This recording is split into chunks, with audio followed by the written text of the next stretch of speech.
Assalamualaikum warahmatullahi wabarakatuh. Kembali lagi di channel Hideo. Kali ini Mimin akan menceritakan sebuah film Korea yang sangat bagus dan beradrenalin, yang dimana film ini menceritakan tentang seorang cewek polos yang selalu mendapatkan pelatihan militer dari pamannya, dengan tujuan agar bisa bertahan hidup dari situasi apapun setelah kehilangan kedua orang tuanya.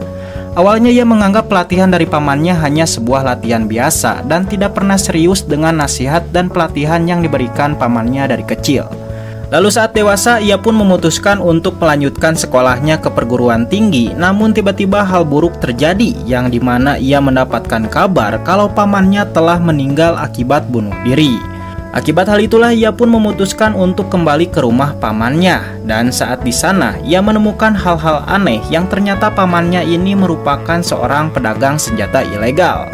Dan hal ini tentu saja membuat dirinya menjadi terlibat dengan masalah pamannya, karena tiba-tiba para pasukan elit mulai memburunya. Lalu seperti apakah keseruan ceritanya? Sebelum lanjut, siapkan dulu kopi dan cemilan kalian, dan inilah A Shop for Killer. Di awal film memperlihatkan sebuah toa yang sedang mengumumkan bahwa di area warga telah dilakukan latihan tembak oleh tentara nasional. Maka dari itu para warga diminta untuk menghiraukan suara bising dan dihimbau untuk menjauh dari area tersebut. Namun faktanya tidak seperti yang diumumkan, karena sebuah rumah terlihat sudah hancur akibat serangan dari pasukan elit bersenjata. Bahkan dari kejauhan ada seorang sniper handal yang sedang mengeceng ke arah rumah tadi.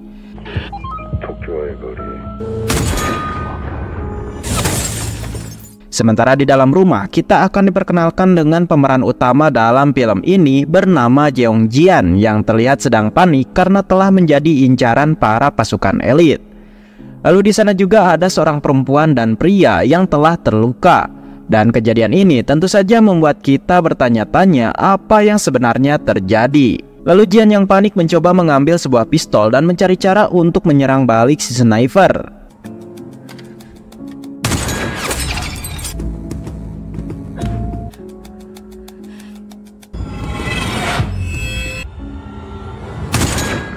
Dan entah apa yang terjadi sebenarnya, namun tiba-tiba saja terjadi flashback-flashbackan sebelum peristiwa itu terjadi.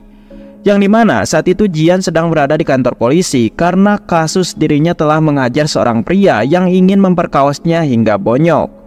Lalu petugas polisi yang menangani kasus tersebut dibuat kebingungan dengan Jian yang dibilang masih muda tapi bisa mengajar pria tersebut hingga tidak walakaya.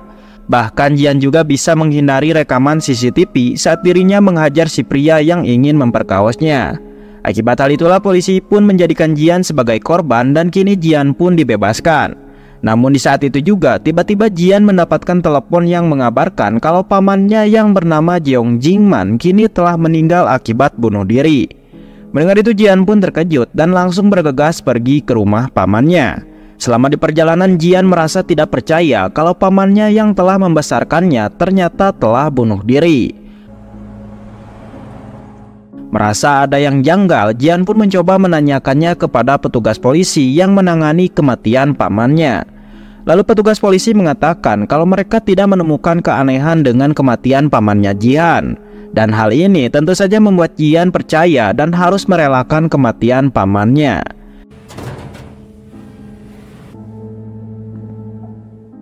Keesokan harinya Jian yang sedang berada di rumah pamannya tiba-tiba dihampiri oleh seorang pria yang tadi ada di scene awal film, dan ia bernama Jeong Min. Di sana Jian mencoba mengingat kembali masa kecilnya yang ternyata Jeong Min adalah teman SD yang selalu melindunginya dari tukang bully. Lalu Jeong Min memberitahu jika dirinya adalah pekerja paruh waktu yang selalu membantu Jinman dalam memasarkan bisnis produk selang air ke dalam internet. Bahkan Jeong Min juga mengatakan kalau dirinya lah yang telah menemukan Jinman saat bunuh diri. Mendengar itu Jian berterima kasih karena Jeong Min telah membantu pamannya. Kemudian Jian bersiap-siap untuk menerima tamu-tamu yang akan melayat pamannya. Namun selama acara itu berlangsung, Jian menemukan keanehan karena orang-orang yang melayat tidak Jian kenali dan tidak pernah berhubungan dengan pamannya. Dan saat jenazah pamannya dikremasi, Jian tidak menangis karena dirinya tidak bisa menangis. Namun ternyata hal itu malah menjadi bahan gibahan oleh tamu-tamu yang menganggap Jihan tidak memiliki empati dan tidak peduli dengan kematian pamannya yang telah mengurusnya dari kecil. Tetapi sesampainya di rumah, Jihan teringat dengan kenangan manis saat bersama pamannya. Dan disitulah Jihan tidak bisa menahan lagi tangisannya.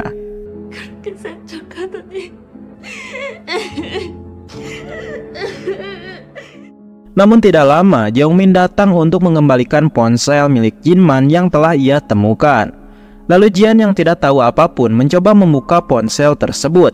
Dan disinilah Jihan langsung terkejut ketika melihat saldo uang milik pamannya ternyata sangat banyak.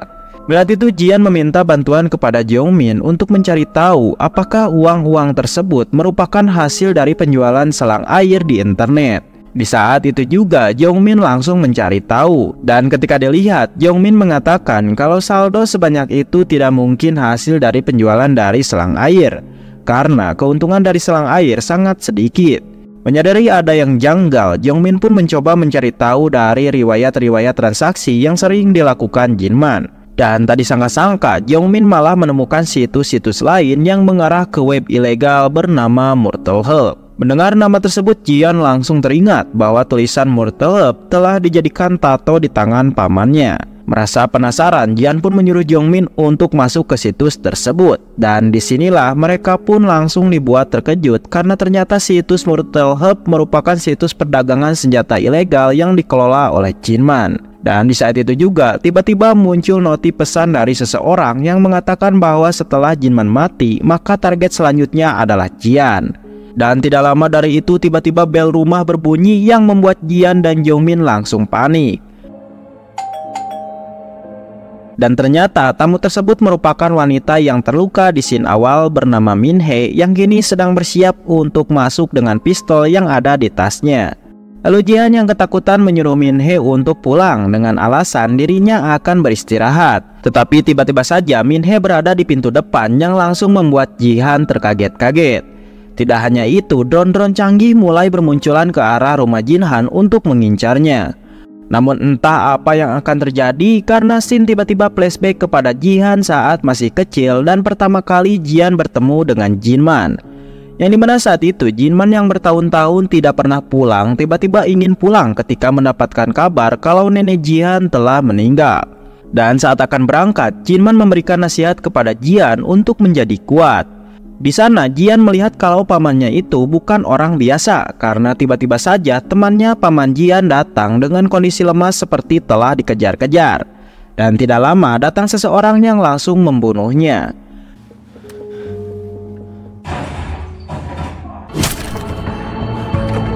Lalu Jihan yang masih kecil dan tidak mengerti apapun mencoba untuk bersembunyi. Namun pada akhirnya dirinya tetap ketahuan. Tetapi Jihan yang pintar bisa berhasil lolos walaupun dirinya harus masuk ke rumah sakit karena tertabrak mobil. Saat Jihan sadar, ia tidak sengaja mendengar perkataan petugas polisi yang mengatakan kalau ayah dan ibu Jihan telah meninggal akibat dibunuh oleh pria tadi. Kejadian ini tentu saja membuat Jihan menjadi trauma dan Jihan menyadari kalau dua pria tadi akan datang kembali untuk membunuhnya. Maka dari itu Jihan dengan cepat langsung bersembunyi di kamar jenazah.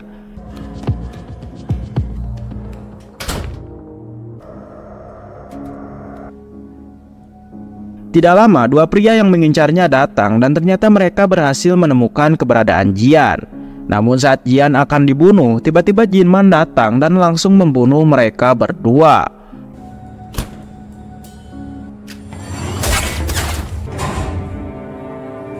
Dan dari sinilah awal mula Jihan dirawat oleh Jinman. Namun karena saat itu Jihan masih kecil, tentu saja ingatannya hilang dan kini Jihan mulai menjalani hari-harinya bersama pamannya yang selalu mendidiknya dengan keras.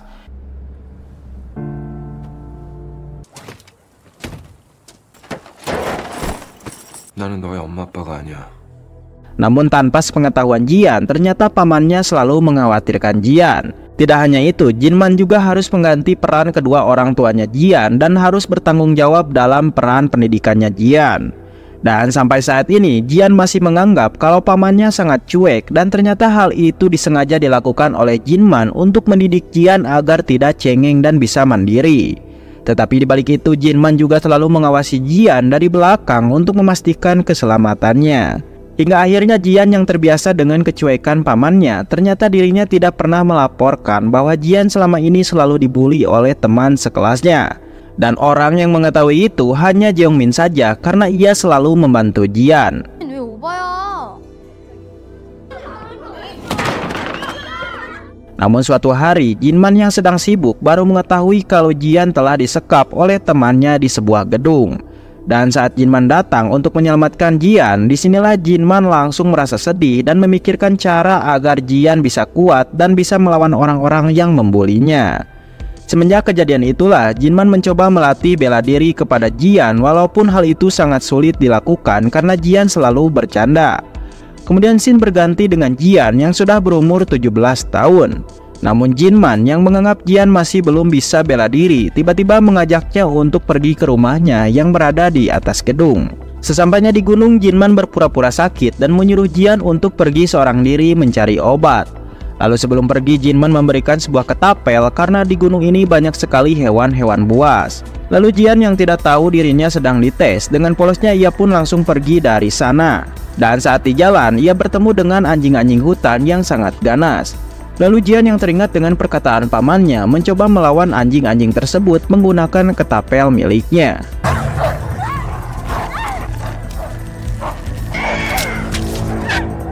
Namun pada akhirnya Jinman datang dan menolongnya.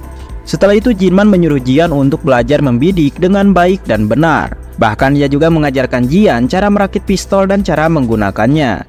Hingga akhirnya Jian pun mahir dan bisa menggunakan pistol tersebut.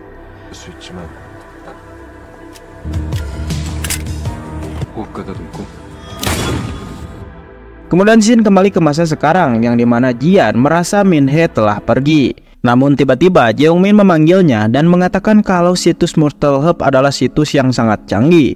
Karena situs tersebut sudah dipasang keamanan luar biasa dan hanya bisa diakses oleh orang-orang yang berwenang saja. Tidak hanya itu, barang-barang yang ada di situs Mortal Hub tidak bisa dijual sembarangan karena Mortal Hub memiliki persyaratan yang berlaku, yang dimana si pembeli harus memiliki kode kualifikasi. Dan jika orang-orang yang telah mendapatkan kode dari situs Mortal Hub dilarang untuk menyerang orang-orang yang memiliki kode hijau. Dan jika melanggarnya, maka orang-orang harus mempertaruhkan nyawanya untuk melindungi orang-orang yang memiliki kode hijau. Dan saat ini, orang-orang yang memiliki kode hijau itu tersisa 2 orang lagi, yaitu Jinman dan Jian. Mendengar penjelasan tersebut, Jian malah bingung karena dirinya tidak tahu apapun. Namun di saat itu juga tiba-tiba terjadi gempa dan saat dilihat ternyata tembok rumah mereka sudah hancur karena diserang oleh drone.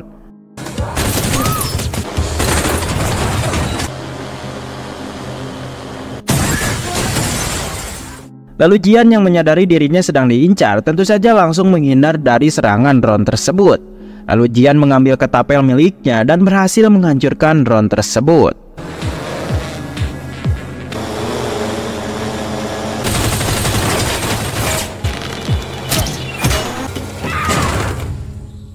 Sementara dari kejauhan, pasukan-pasukan elit mulai berdatangan untuk memburu Jian. Dan pasukan itu dipimpin oleh si botak bernama Mr. Kim. Lalu Jian yang sudah berhasil menghancurkan drone tadi berusaha untuk bertahan menggunakan pintu lemari besi. Dan hanya menggunakan senjata ketapel, Jian mencoba menghancurkan drone-drone lainnya. Namun karena drone itu sangat canggih, Jian pun tentu saja diserang secara brutal dan membuatnya terpental. Dan saat drone itu akan membunuh mereka berdua, tiba-tiba Min-hee datang untuk menolongnya.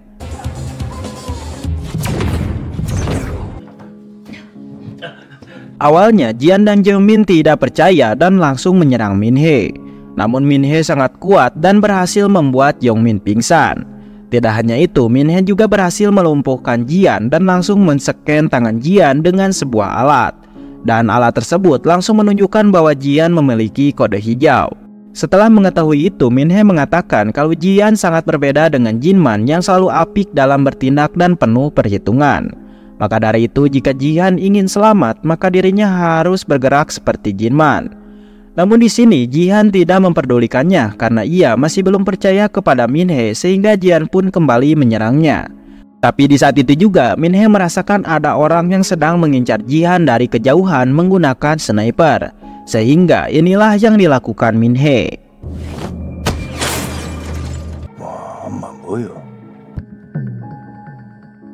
Di tengah situasi itu, Min-hee menceritakan kalau kedatangannya yaitu untuk melindungi Jihan dari pasukan elit yang sedang memburunya. Dan hal itu dilakukan karena Jihan memiliki kode hijau seperti Jinman. Setelah menjelaskan semuanya, Min-hee mengeluarkan bom asap agar pandangan si pengguna sniper menjadi kabur. Tetapi si pengguna sniper tidak menyerah dan menyuruh anak buahnya untuk mengirim drone ke rumah Jihan untuk membersihkan asap tersebut. Dan di saat itulah si pengguna sniper berhasil melukai tangannya Min-hee.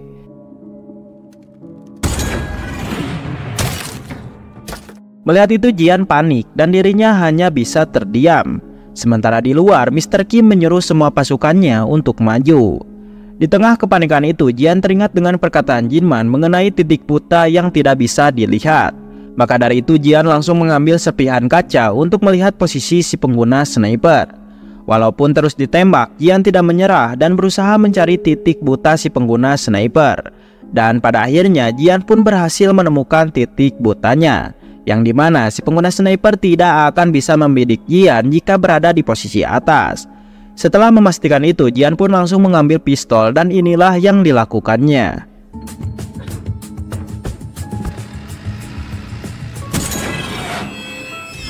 Lalu Jihan memalikan sofa dan dirinya dibuat terkejut karena di bawah sofa ternyata terdapat sebuah sniper milik Jinman. Tanpa pikir panjang, Jihan pun langsung menggunakan sniper tersebut untuk balik menyerang.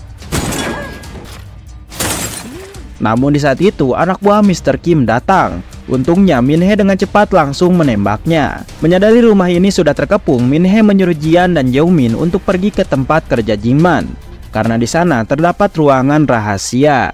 Sementara dirinya akan menahan Mr. Kim dan pasukannya. Tanpa pikir panjang, Jihan dan Jeongmin pun langsung pergi.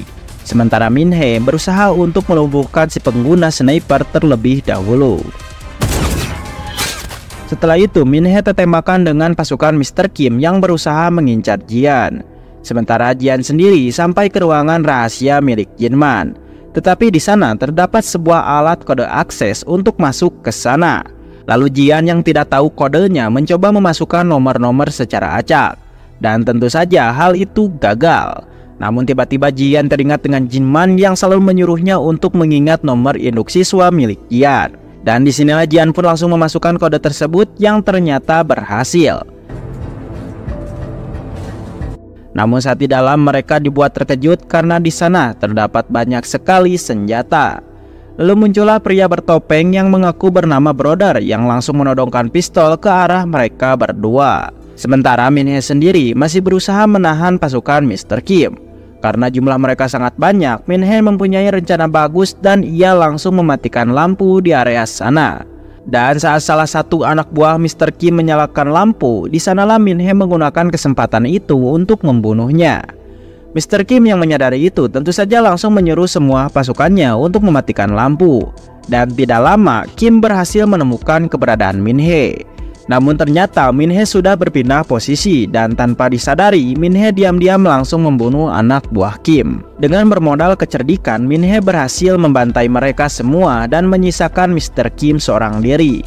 Akibat hal itulah perduelan pun terjadi. Awalnya Min-hee kewalahan untuk menghadapi Kim karena sangat kuat. Namun Min-hee yang cerdik diam-diam berhasil menusuknya dengan pisau yang telah ditanami dengan racun.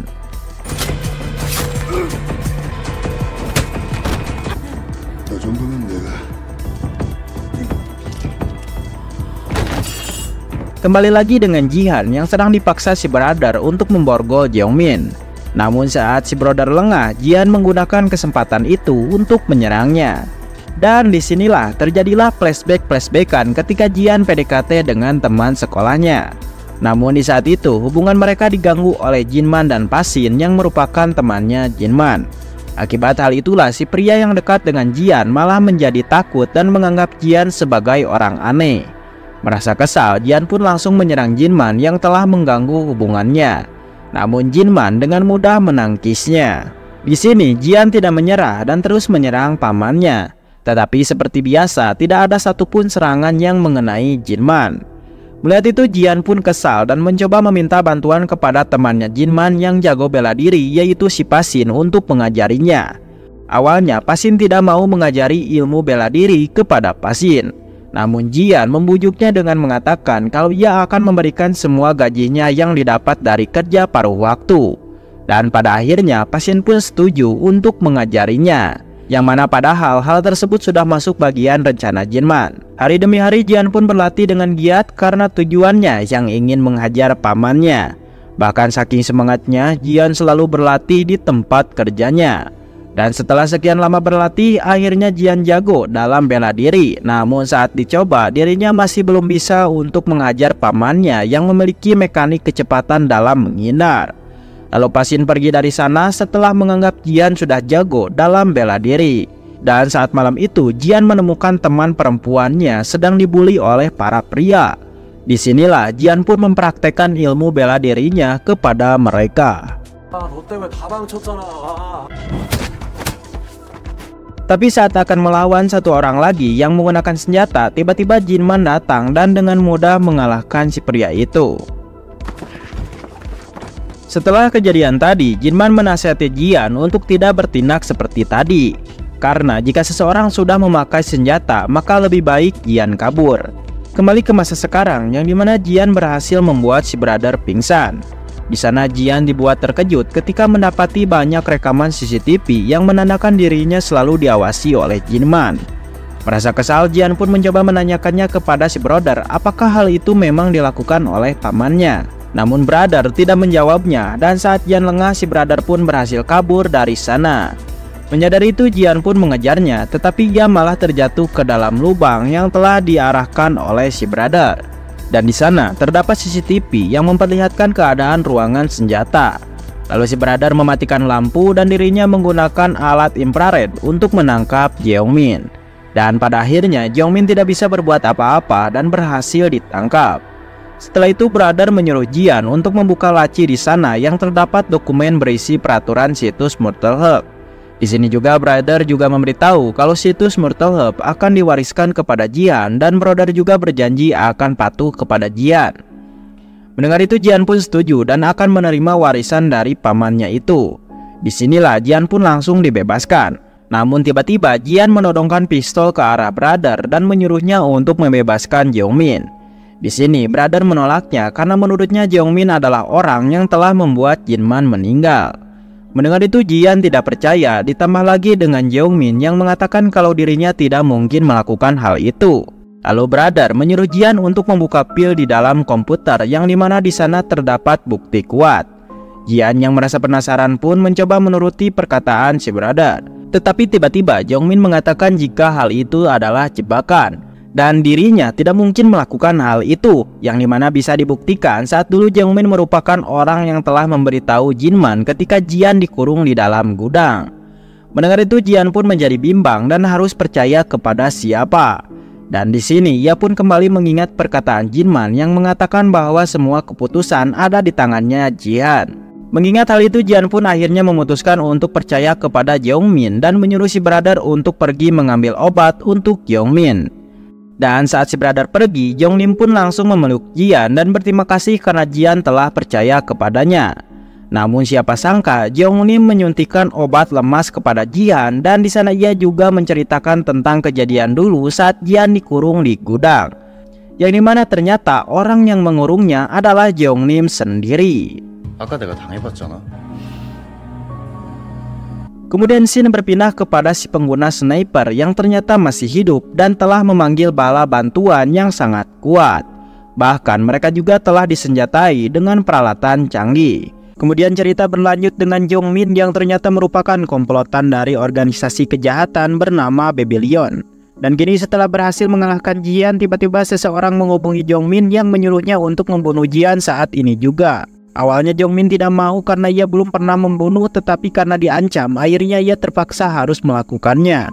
Namun ketika akan menembak, tiba-tiba Jian menanyakan mengapa orang baik seperti Jeongmin bisa membuat Jinman, yaitu pamannya, meninggal dunia.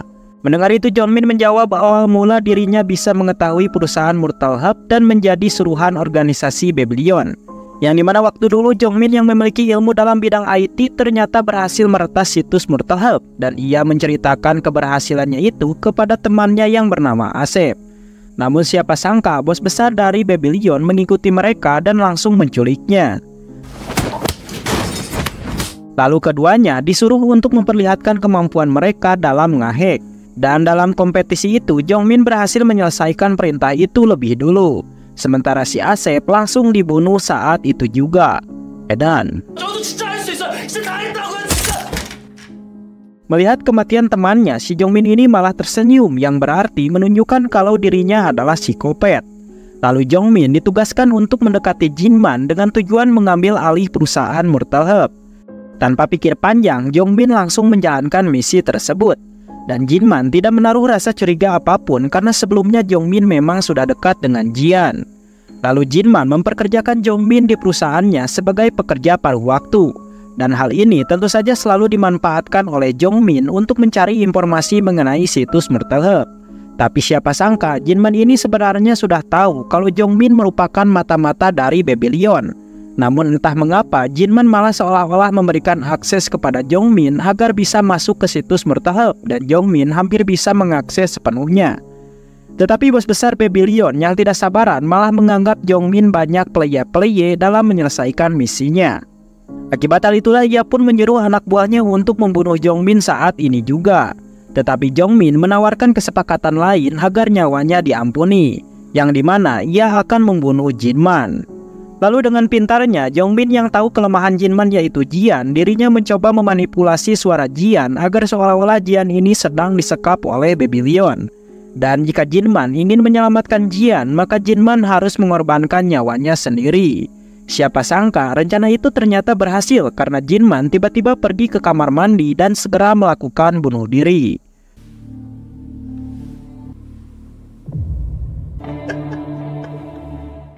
Mendengar cerita itu, Jian pun langsung menangis karena pamannya rela mengorbankan nyawanya demi keselamatan Jian. Dan disinilah amarah dendam Jian pun langsung bergejolak. Lalu Jian menghina Jongmin dengan mengatakan bahwa Jongmin adalah seorang pesuruh yang sok pintar dan akan dibunuh oleh Babylon jika Jongmin sudah tidak berguna lagi. Mendengar perkataan itu, Jongmin langsung bimbang untuk membunuhnya atau tidak. Tetapi Jongmin merasa dirinya pasti akan berguna dan ia langsung menodongkan pistol ke arah Jian. Namun Jiannya sudah bersiap sebelumnya, langsung satset-satset menghajarnya serta menggigitnya, dan setelah itu ia pun kabur. Merasa tidak terima, Jongmin pun mencoba menembak Jian, namun ia meleset dan segera mengejar Jian untuk dibunuh. Di dalam ketegangan itu, Jian mencoba mengingat nasihat dari Jinman. Setelah mengingat itu semua, Jian pun langsung merencanakan sesuatu untuk mengalahkan Jongmin. Dan hanya berbekal barang-barang yang ada, Jian ternyata berhasil menjebak Jongmin dengan cara digantung.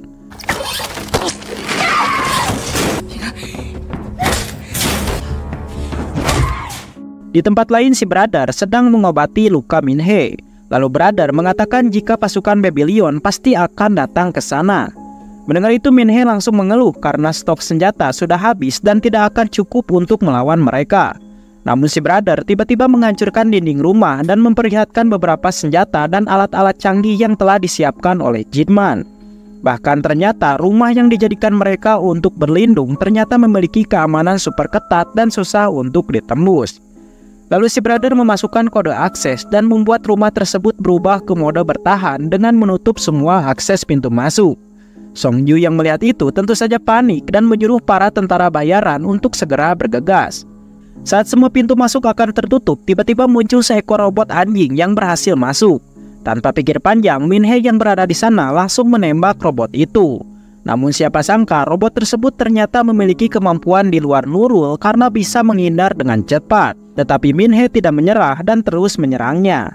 Lalu Brother meminta Minhe untuk mundur karena ia akan menutup pintu masuk menuju ruangan rahasia. Dan tidak lama pasukan Babylon datang dan berhasil masuk karena si anjing robot berhasil menahan pintunya. Kemudian mereka berkumpul dan bersiap untuk membobol pintu akses menuju ruangan rahasia yang di dalamnya sudah ada Min-hee dan si brother yang telah bersiap menahan mereka. Sementara itu, Jian berhasil melumpuhkan Jongmin. Lalu dari monitor, ia melihat keadaan di luar yang semakin genting.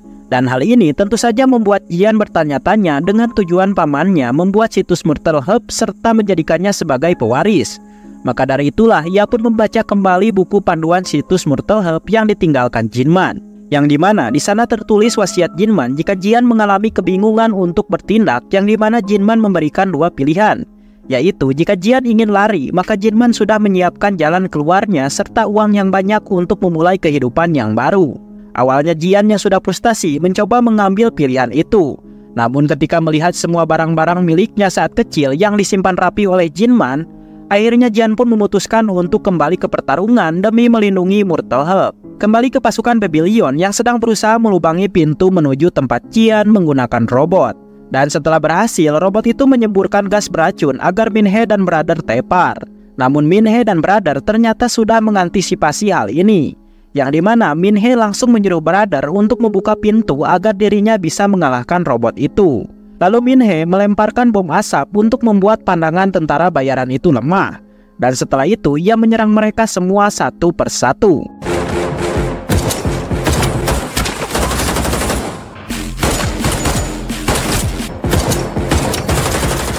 Saat berhasil mengalahkan semuanya, Min-hee pun kembali masuk ke dalam pintu.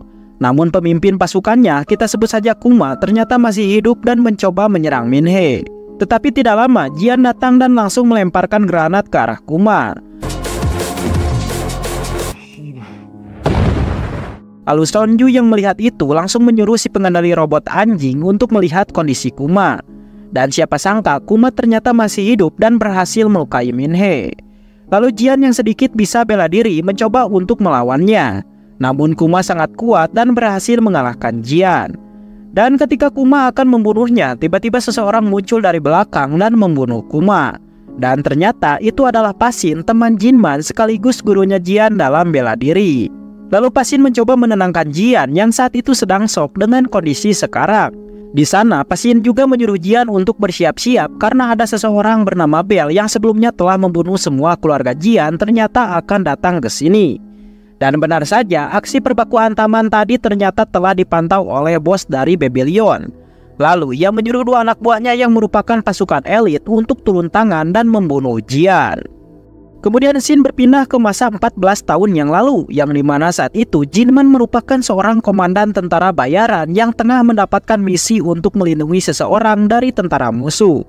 Dan terlihat Pasin yang kita anggap sebagai temannya ternyata merupakan anak buahnya Jinman. Di tengah peperangan itu, Jinman menyuruh semua bawahannya untuk tenang karena ia percaya Sonju dan Bell akan datang ke sana untuk membantu mereka. Sementara itu, Sonju sedang duel dengan tentara musuh. Namun suatu ketika mereka terkepung dan kalah jumlah. Tetapi tidak lama muncullah Bell yang langsung membantai semua tentara musuh seorang diri. Setelah menyelamatkan semua teman-temannya, Bell mengajak mereka untuk pergi menyelamatkan Jinman.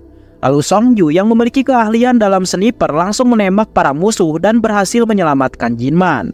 Namun di saat itu Jinman mendapatkan laporan bahwa Bell dan Sonju tidak kembali ke markas padahal misinya sudah selesai.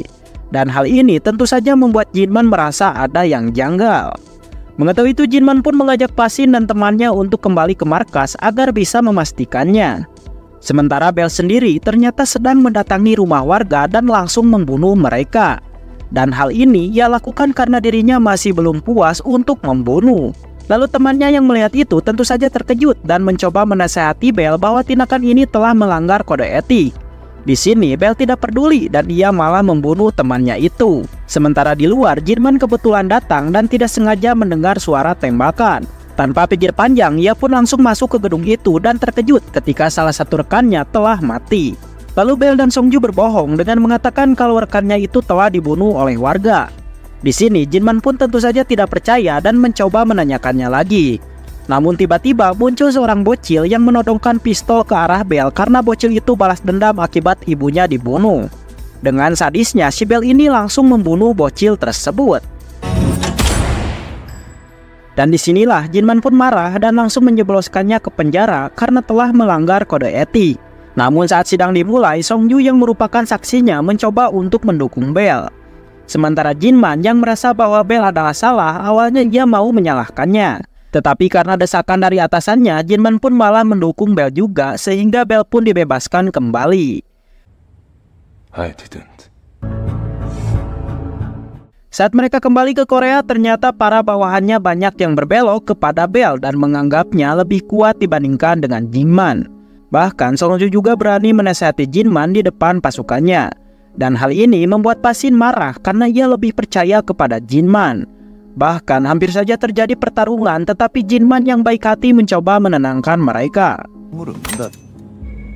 사실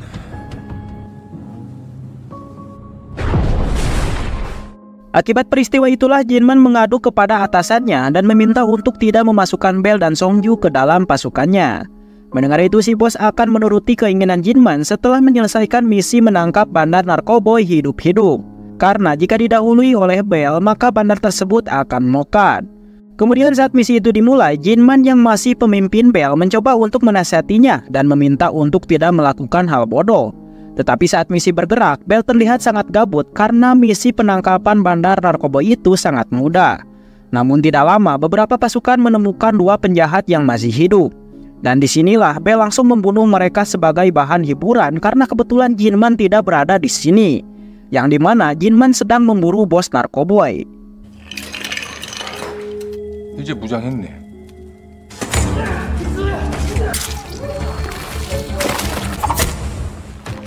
Kemudian Sonju mengecek keadaan sekitar dan menemukan 4 wanita micet yang sedang bersembunyi. Mendengar laporan itu, Bell dengan sadisnya langsung memasukkan granat ke kamar itu dan inilah yang terjadi. Tidak lama, Jinman datang karena mendengar suara ledakan tersebut. Dan saat dilihat, Jinman pun langsung terkejut karena Bell telah membunuh 4 wanita micet sebagai hiburan. Merasa tidak terima, Jinman pun langsung menodongkan pistol ke arah Bell. Namun beberapa pasukan malah membela Bell sehingga terjadilah aksi todong-menodong. Tetapi Jinman yang menyadari bahwa hal ini akan menyebabkan pertumpahan darah, akhirnya ia pun lebih memilih untuk menurunkan senjatanya dan menyuruh semua pasukannya untuk meledakkan tempat tersebut dan kembali ke markas. Namun saat Jinman mengecek keadaan sekitar, ia tidak sengaja menemukan seorang wanita dan ternyata wanita tersebut adalah Min Hee. Lalu Jinman yang tidak mau ada lagi korban mencoba untuk menyelamatkan Min Hee dengan cara menyuruhnya untuk bersembunyi. Dan Jinman berjanji akan datang kembali ketika pasukannya sudah benar-benar pergi. Setelah memastikan Bell dan semua pasukannya pergi, Jinman pun bergegas menolong Min Hee karena sebentar lagi bom peledak akan segera menghancurkan tempat tersebut. Namun ketika akan keluar, tiba-tiba Bell mencegatnya karena ia merasa curiga dengan tindakan Jinman. Lalu Jinman menembaknya karena ia sadar bahwa Bell akan membunuh Min Hee. Namun Bell berhasil menghindarnya dan terjadilah perduelan sengit. Awalnya Jinman berhasil melukai Bell, tetapi Bell kembali bangkit dan dirinya malah balik menyudutkan Jinman. Namun di saat itu Min Hee datang dan langsung menembak matanya Bell dan disambung dengan Jinman yang langsung menyerangnya secara brutal. Lalu Bell mengatakan kalau dirinya masih belum mati, maka ia akan balas dendam dan membunuh semua orang-orang yang disayangi oleh Jinman. Mendengar itu Jinman awalnya mau membunuhnya secara langsung, namun ketika mendengar bom peledak itu akan ngebeleduk, akhirnya ia pun lebih memilih untuk pergi dan meninggalkan Bell di sana. Setelah kejadian itu Jinman melaporkan kepada atasannya mengenai kematian Bell, yang dimana ia mengatakan bahwa Bell telah diserang oleh pasukan bayaran. Sementara Jinman bisa selamat karena dirinya dekat dengan pintu keluar. Keesokan paginya Jinman memutuskan untuk mengambil cuti dan kembali kepada keluarganya. Dan di momen inilah Jinman pertama kali bertemu dengan Jian yang masih bocil. Tetapi ternyata atasannya menyuruh anak buahnya untuk mengawasi Jinman. Namun entah apa yang terjadi selanjutnya karena Jinman tiba-tiba mendirikan situs Murtahab. Lalu Jinman yang menganggap Bell telah mati, ternyata faktanya ia telah selamat dan kini ia mendatangi Sonju. Melihat itu Sonju tentu saja terkaget-kaget. Kemudian cerita berlanjut dengan Bell yang ternyata masih hidup dan dia sekarang sudah mengumpulkan banyak pasukan untuk menyerang Jinman. Lalu kita akan diperlihatkan dengan Min Hee yang sedang dititipkan Jinman kepada salah satu temannya bernama Honda. Sementara Jinman sendiri sedang berkumpul dengan ibu dan kakak iparnya yang merupakan orang tuanya Jian. Namun suatu hari ibunya Jinman jatuh sakit dan Jinman selalu menghabiskan waktunya untuk menemani sang ibu. Lalu sang ibu yang sangat menyayangi cucunya itu, yaitu Jian, mencoba memberikan amanah kepada Jinman untuk selalu menjaga Jian. Tetapi tanpa Jinman sadari, Balai dengan pasukannya sedang mengincar keluarganya Jinman.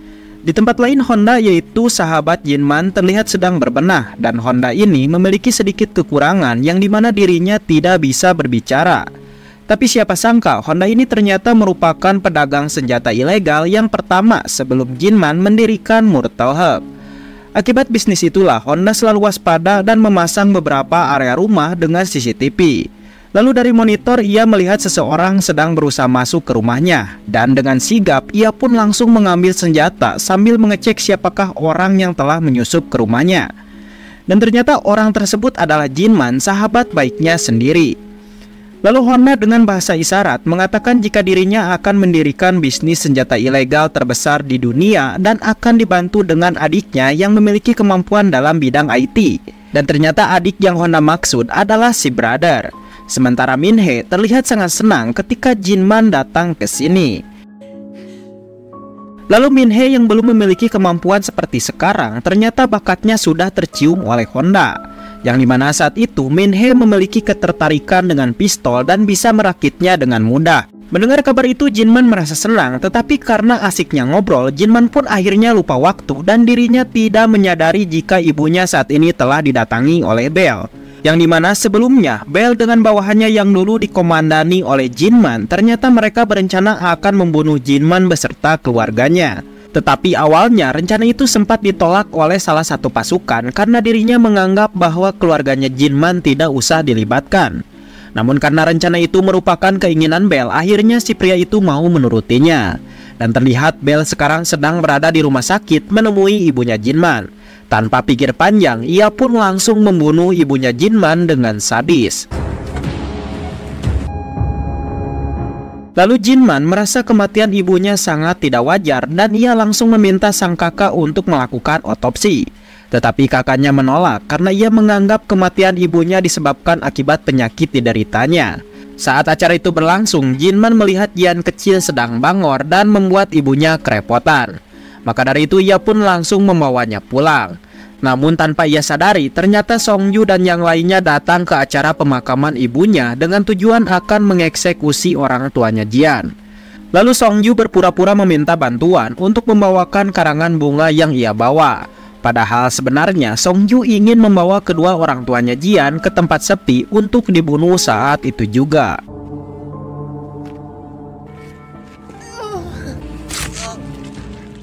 Sementara Jinman yang berada di rumah bersama Jian tiba-tiba mendapatkan laporan bahwa Bell masih hidup dan sekarang sedang mengincar Jinman. Mendengar itu Jinman terkejut karena firasatnya memang benar. Lalu ia meminta bantuan kepada Honda untuk segera datang ke rumah untuk melindungi Jian. Sementara Jinman sendiri akan pergi ke pemakaman untuk menyelamatkan orang tuanya Jian. Kemudian sebelum berangkat, Jinman meminta Jian untuk tidak membukakan pintu kepada siapapun jika tidak bisa menebak sebuah kode yang ia berikan. Jian yang polos pun langsung menyetujui, sedangkan Jinman langsung berangkat saat itu juga. Namun tidak lama, Jian didatangi pembunuh bayaran, tapi untungnya dengan nasihat Jinman tadi, akhirnya Jian tidak membukakan pintu rumahnya. Kemudian datanglah Honda yang langsung terjadi perbaku hantaman di sana.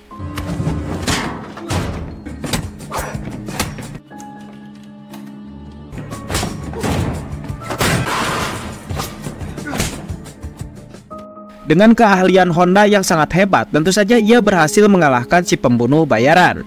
Dan ia juga berhasil masuk ke rumah setelah memberikan kode akses kepada Jian.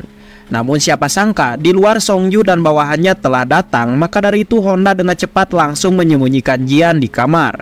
Sedangkan dirinya dibunuh oleh Songyu. 여기냐?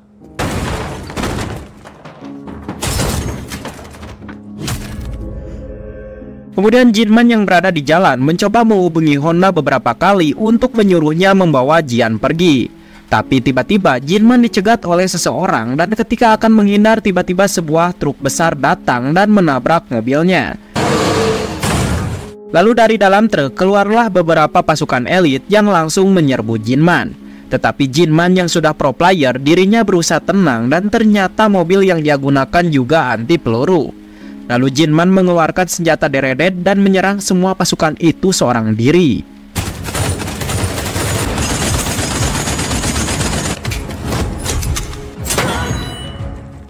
Awalnya Jinman berhasil mengalahkan beberapa dari mereka, tetapi karena kalah jumlah, akhirnya Jinman pun memutuskan untuk kabur. Sementara di rumah, Songyu berhasil menemukan Jian yang saat itu sedang bersembunyi di balik jendela. Tetapi Jian yang pintar berhasil meloloskan diri dengan cara melompat ke atas sofa walaupun dirinya harus tertabrak mobil dan dilarikan ke rumah sakit. Di tempat lain, Min-hee yang berada di ruangan rahasia Honda, tiba-tiba ia melihat anak buah Bell datang ke sana. Tapi untungnya Min-hee yang pintar bisa mengalahkan mereka dengan cara membuat jebakan.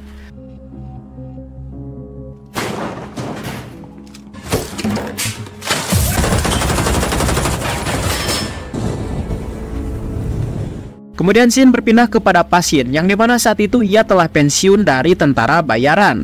Namun ketika pulang ke rumah, pasien tidak sengaja melihat seseorang sedang terluka. Dan ketika dihampiri, orang tersebut ternyata Jinman. Lalu pasien yang merupakan mantan bawahan Jinman, tentu saja dirinya langsung mengobati luka-lukanya. Hingga suatu ketika Jinman pun sadar dan menceritakan semuanya kepada pasien. Namun pasien yang tidak mau terlibat lagi langsung meminta maaf karena dirinya ingin membuka lembaran baru. Di sini Jinman pun mengerti dengan keputusan pasien dan ia hanya meminta pasien untuk menyiapkan senjata karena dirinya akan bergegas menyelamatkan Jian. Sementara di markas, Bell marah-marah karena Jinman dan Min-hee bisa lolos. Terlihat Bell melampiaskan semua kekesalannya itu kepada salah satu bawahannya. Namun aksinya itu langsung terhenti ketika Johan atau bos besar dari Babylon datang dengan tujuan untuk menyuruh Bell dan semua bawahannya untuk menghentikan rencana mereka. Karena perusahaan Babylon lah yang akan mengambil alih sebab kini Jinman telah dianggap sebagai pengkhianat dan akan menghukum Jinman untuk dijadikan contoh bagi pasukan lain. Mendengar itu Bell menolaknya karena Bell ingin membunuh Jinman dengan tangannya sendiri. Tetapi pada akhirnya ia tetap menerima keputusan Johan karena Johan ini adalah bosnya. Kemudian Jian yang berada di rumah sakit langsung didatangi oleh bawahannya Johan. Namun Jian yang sudah menyadarinya langsung bergegas kabur dan bersembunyi di kamar jenazah. Tidak lama kemudian Jinman datang dan langsung membunuh para pasukan yang telah dikirim Johan.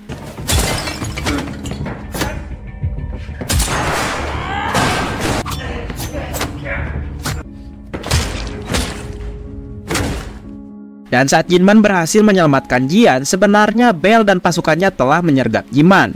Tetapi rencananya terhalang karena saat itu banyak sekali saksi mata. Kemudian Jinman yang menyadari situasinya semakin ruwet, akhirnya ia pun mendatangi rumah Johan yang kebetulan saat itu keluarganya sedang berkumpul. Melihat itu Johan panik karena Jinman sangat pro player dan bisa dengan mudah membunuh semua keluarganya jika ia mau. Maka dari itu Johan membuat kesepakatan dengan Jinman yang dimana Babylon tidak akan mengincar Jinman lagi, begitupun dengan Bell. Lalu Jinman mendatangi pasien dan menyuruhnya untuk bersiap-siap karena ia merasa sesuatu yang buruk pasti akan terjadi kepada mereka berdua. Maka dari itu mereka pun membuat rumah canggih dan bunker rahasia untuk situs Mortal Hub. Lalu Jinman juga merekrut adiknya Honda yaitu si brother yang sangat ahli dalam bidang IT. Tidak lupa Jinman juga membawa Min-hee kembali agar bisa dilatih bela diri oleh pasien. Lalu scene kembali ke masa sekarang dan terlihat Sonju dengan bawahannya sedang bersiap-siap untuk menyerang Jian. Sementara di dalam rumah, pasien sedang berusaha mengobati Min-hee yang sedang terluka. Di sisi lain si brother tengah mencari jalan masuk menuju bunker rahasia yang sebelumnya telah dimasuki oleh Jian. Tetapi di sana brother menyadari kalau jalan tersebut tidak bisa dilalui karena ternyata Jinman sebelumnya telah memasang sebuah perangkap otomatis. Yang dimana jika di dalam bunker rahasia tidak ada siapapun maka akses jalan ke sana akan meledak. Lalu dengan panik si brother mencoba menjelaskan semuanya kepada pasien dan yang lainnya. Yang dimana mereka tidak bisa masuk ke bunker rahasia selama 24 jam. Mendengar itu Pasin menjadi khawatir dengan keselamatan Jian karena ia yakin pasukan Babylon yang lain akan segera datang. Lalu si brother mencoba mengecek komputernya dan akan memasukkan kode akses. Namun tiba-tiba ia merasa ada yang janggal bahwa seseorang telah mengakses server utama dari Mortal Hub. Dan ternyata orang tersebut adalah Jongmin yang masih hidup. Dan dengan keadaan bonyok, si Jongmin ini memutuskan untuk balas dendam kepada Jian serta kepada Babylon yang telah membuangnya. Menyadari rencana itu, Jian langsung menyuruh si brother untuk menghentikannya. Namun hal buruk terjadi karena robot anjing yang telah dihancurkan oleh Min He tiba-tiba bangkit kembali. Dan Pasin tanpa pikir panjang langsung menembaknya. Tetapi robot tersebut mengeluarkan gelombang ultrasonik yang langsung membuat Pasin dan yang lainnya tidak bisa bergerak.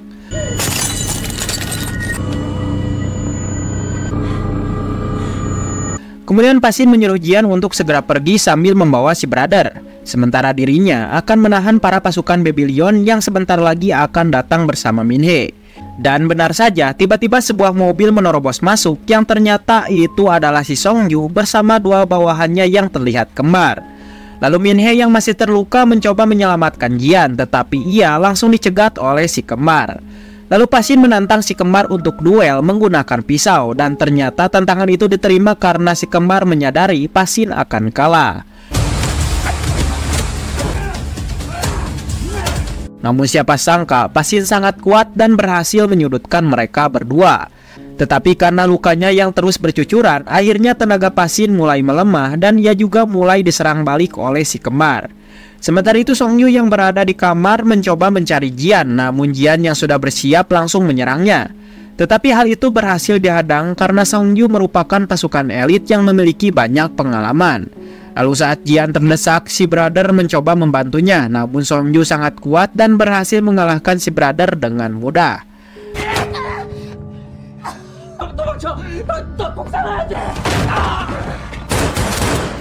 Lalu Jian yang panik mencoba untuk kabur, dan saat itu ia melihat Pasin dan Min He sedang bertarung dengan si kembar. Dan terlihat Pasin berhasil membunuh salah satunya. Lalu Pasin berteriak dan menyuruh Jian untuk lari. Dengan cepat, Jian pun langsung masuk ke bunker rahasia melewati pintu masuk yang sebelumnya dilalui bersama Jongmin. Tetapi karena liftnya satu arah, Jian pun akhirnya tidak bisa masuk ke sana. Dan tidak lama dari itu, muncullah si Songyu yang membuatnya langsung panik. Dalam ketegangan tersebut, Jian mencoba mengingat nasihat dari Jinman yang telah diajarkan kepadanya. Lalu Jian mencoba membuat rencana untuk menjebak Songyu. Sementara Songyu sendiri terlihat sangat enjoy dan main-main karena ia merasa Jian adalah cewek yang polos. Namun siapa sangka Jian dengan cepat berhasil menodongkan pistol ke arah Songyu. Tetapi Jian tidak berani untuk menembaknya karena ia belum pernah membunuh. Dan tidak lama terdengarlah suara keras dari belakang yang dimana hal ini langsung dimanfaatkan oleh Songyu untuk kabur. Dan siapa sangka suara keras itu berasal dari Jongmin yang sedang berusaha naik. Lalu Jongmin dengan pelontongnya mengambil sebuah deredet dan berteriak bahwa ia akan membunuh Jian dan Babylon. Tetapi karena banyak gaya, senjata tersebut kehabisan peluru dan hal ini langsung dimanfaatkan oleh Songyu untuk membunuh Jongmin saat itu juga dengan cara dikampak. Sementara Jian sendiri akhirnya berhasil masuk ke bunker rahasia, begitupun dengan Songyu yang mengikutinya dari belakang. Di sana Songyu sempat terkejut karena ia tidak menyangka Jinman telah membuat bunker super canggih. Lalu Songyu yang ditugaskan Babylon untuk membunuh Jian, akhirnya ia pun mulai bertarung dengan serius. Dengan keahliannya Songyu berusaha mencari Jian yang terus bersembunyi darinya. Bahkan Songyu yang pintar juga memasang bom tempel dari tiap sudut yang telah ia lalui untuk menjebak Jian.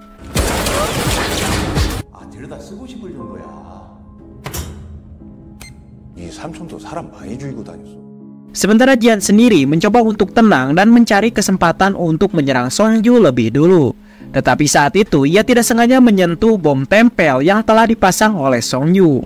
Di sini Jian tidak menyerah dan terus bangkit untuk melanjutkan pertarungannya dengan Songyu. Sementara di atas si kembar yang satunya lagi ternyata berhasil lolos dari Pasin. Lalu ia menemukan ruangan rahasia yang sebelumnya diceritakan oleh si brother bahwa tempat tersebut sudah dipasangi oleh bom. Namun ia yang polos malah mencoba untuk mendobraknya sehingga ledakan pun terjadi. Kembali kepada Song Yu yang melihat bercak-bercak darah yang ditinggalkan Jian, dan hal ini membuatnya semakin yakin jika dirinya akan segera menemukan Jian. Namun tiba-tiba saja Jian datang sambil mengendarai truk forklift untuk menabraknya. Tetapi Song Yu dengan sigap berhasil menghindar walaupun dirinya tidak sadar bahwa di belakang ada peledak tempel yang telah ia pasang. Akibat hal itulah ledakan pun terjadi. Namun siapa sangka Song Yu masih bertahan dan terlihat ia telah masuk ke jebakan Jian karena tubuhnya telah tersiram oleh bensin. Lalu Jian menodongkan pistol kepada Song Yu, tetapi Song Yu mencoba mempengaruhinya karena Jian ini tidak berani untuk membunuh secara langsung. Namun Jian yang sudah mengantisipasinya ternyata tidak menembak Song Yu, melainkan ia menembak lantai yang tersiram oleh bensin. Akibat hal itulah tubuh Song Yu pun langsung terbakar. Namun siapa sangka bunker milik Jinman sangat canggih dan mengeluarkan air untuk memadamkan api di tubuh Song Yu. Di sini Song Yu pun langsung tersenyum karena ia telah selamat dari maut. Lalu ia mengambil sebuah kampak untuk membunuh Jian saat itu juga. Tetapi Jian yang sudah merasa kesal, akhirnya ia pun berani untuk menembak Song Yu hingga mati. Tidak lama dari itu datanglah si brother yang ternyata masih hidup karena dirinya memakai rompi anti peluru. Lalu ia mengabarkan jika pasien masih hidup, tetapi keadaan Min Hee semakin memburuk karena luka-lukanya yang sangat parah. Kemudian brother mengakses server utama untuk merubah bunker rahasia ini ke mode bertahan. Tetapi tidak lama si brother terkejut karena melihat para pelanggan Murder Hub yang memiliki kode merah kini telah berdatangan ke sana. Dan benar saja ternyata mereka adalah pembunuh bayaran yang telah tergiur dengan hadiah dari Babylon jika berhasil membunuh Jian. Lalu Jian yang menyadari bahwa kondisi mereka yang tidak bisa terus-terusan bertahan, akhirnya ia pun memiliki sebuah rencana bagus untuk mengusir mereka. Yang dimana ia akan mengumumkan kepada semua pembunuh bayaran jika saat ini dirinya adalah pemilik yang baru dari Murder Hub. Maka dari itu ia akan memberikan uang hadiah seperti yang dijanjikan Babylon jika mereka mau pergi. Dan jika mereka tetap memaksa untuk menyerang, maka Jian akan membunuh mereka seperti Song Yu. Dan tidak lupa Jian pun langsung menyuruh si brother untuk menunjukkan kepalanya si Song Yu, dan hal itu tentu saja membuat para pembunuh bayaran ketar-ketir. Pada akhirnya para pembunuh bayaran memutuskan untuk mundur karena tawaran dari Jian sangat menjanjikan. Setelah kejadian tadi, Pasin merasa bangga kepada Jian dan ia memberitahukannya kepada Min Hee. Tetapi sayangnya Min Hee sudah tidak sadarkan diri alias tewas karena lukanya parah. Sementara Jian sendiri yang merasa situasinya sudah aman, ia pun memutuskan untuk menemui Pasin dan juga Min Hee. Tetapi di sana ia tidak menemukan Pasin dan juga Min Hee, yang dimana hal itu membuat dirinya menjadi sedih dan menangis sekencang-kencangnya.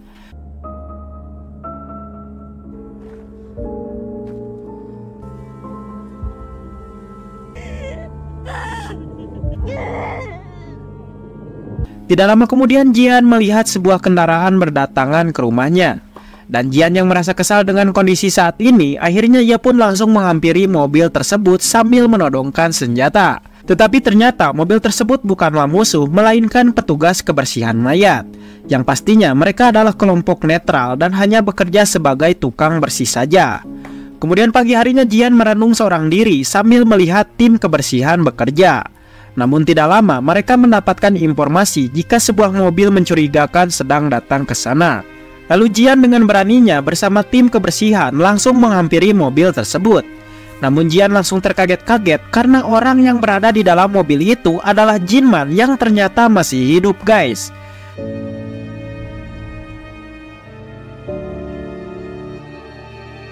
Dan film pun tamat.